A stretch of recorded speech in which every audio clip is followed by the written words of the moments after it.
Did you know I used to do competitive swimming back in school? Of course, that was ages ago, but I still remember the struggles regarding skin and hair that came with it. This is why today I want to share my ultimate guide for pre- and post-swimming skincare, so you can enjoy your days by the pool without your skin and hair paying the price. If you have any tips you want to ask, tell us in the comments below.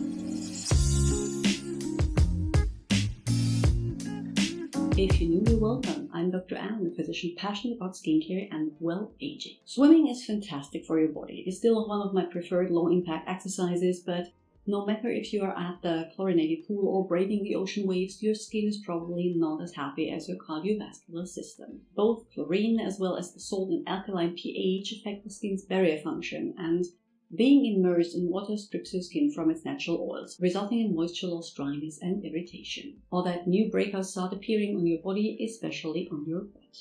Same is true for your hair, which will get dry over time and might even, especially if your blonde is courtesy of a hairdresser like mine is, get a greenish tint.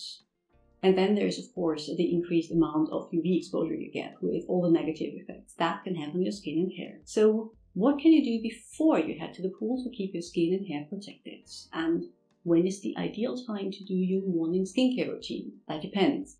If you plan to just hop in the pool for an hour of exercise and then spend the day doing other things, I would suggest slathering yourself in water-resistant SPF and doing your morning routine after you work out and after you cleanse yourself thoroughly in the shower directly after swimming. If you plan to spend the whole day at the pool though, I would suggest doing your regular routine in the mornings before breakfast. That way the product has time to absorb and you only need to reapply sunscreen throughout the day. For me, my morning routine is the place for vitamin C, and an extra layer of antioxidants is very helpful on the days spent outdoors. No matter when you did your routine though, make sure to apply a preferably rich and water-resistant sunscreen at least 20 minutes before you get into the water. This is not the time for the lightweight Korean formulas we all love so much.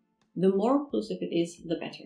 Not only do water-resistant formulas last a little longer on the skin when you are immersed in the pool, but the more occlusive layer will prevent your skin from drying out so much. That is actually one of the reasons regular swimmers often rely on Vaseline. It is occlusive and at the same time prevents chafing from the often repetitive movements. A great alternative if you plan on swimming indoors, where the UV protection isn't as essential. Taking a shower directly before you get into the water is important too. Not only for hygienic reasons, you really do not want to know what would grow inside the basin if you weren't for the chlorine, but also to let skin and hair absorb some water without chlorine so there is less room for the chlorinated stuff.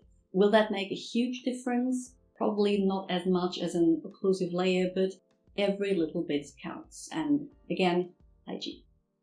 Speaking of hair, the best way to protect your locks is to wear one of these highly unsexy silicone swimming caps so it neither gets wet nor exposed to chlorine, but I admit I haven't worn one of them to the pool since I left school. If you are less vain than I am, it's really your best option as it also protects your scalp from sunburn. Another option would be applying a hair SPF or hair oil, but that, and especially the Simply Wear conditioner tip you often see online, means quite a bit of product might get into the water, probably not what everyone around you wants. If you don't wear a cap and don't want to leave a trace of hair mask behind you, put your hair in a braid or a bun and make sure it is wet before entering the pool. Again, less room for chlorine. The most important part of your routine is the one you do after swimming though. Whenever possible, take a shower immediately to get the chlorine off your body and hair.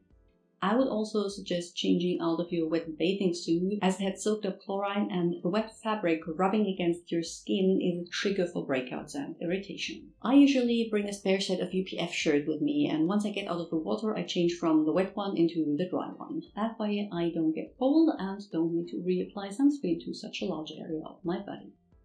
Speaking of sunscreen, this is the next step after taking a shower and drying your skin. Reapply your sunscreen, even if it says water resistant.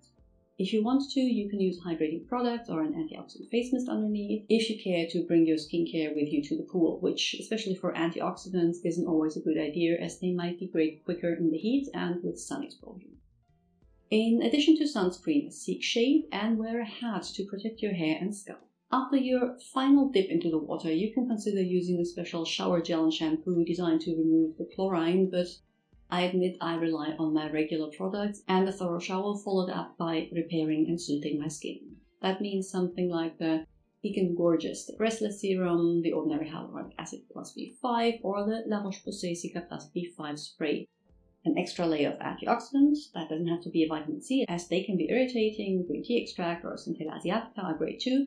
And then a richer moisturizer than I normally would use to help my skin replenish.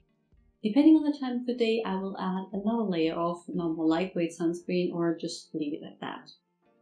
Should you use potentially irritating actives in your nighttime routine? For me, that would be tretinoin. Make sure to evaluate how your skin feels and maybe stretch out the space between the days of application. But no, as this is a very common question, you do not need to stop using retinoids in the summer, but you should be diligent with sun protection, which is much more than wearing sunscreen. If there's anything you would like to add, please do so in the comments below. I will link more videos you might find interesting on the screen and at links to my Instagram and blog in the description box. And if you want exclusive Q&As, behind the scenes content, or just get more involved, become a channel member. I would love to have you join the community. See you soon. Bye!